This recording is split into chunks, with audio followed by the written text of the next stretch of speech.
бар асари бӯҳрони иқтисодӣ дар солҳои 90-уми асри гузашта чорводорон деҳаи дурдастарини ноҳияи Мурғоб Чиштиберо тарк намуданд. Бархе аз манзилҳои истиқоматӣ хароб гардиданд.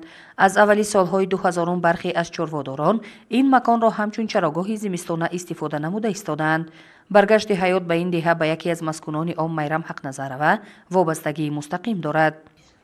пештар ман дар маркази ноҳияи Мурғоб зиндагӣ мекардам. касби асосиям ҳамшираи шафқат аст. дар даврони иттиҳоди шӯравӣ хешони ман дар деҳаи Чиштибе ба чорводорӣ машғул буданд. ман қарор додам ки бо фарзандонам ба ин макон баргардам. чун отоқи кӯҳнаи маркази саломатӣ ба қабули маризон мутобиқ набуд, ман онҳоро дар хона қабул менамудам.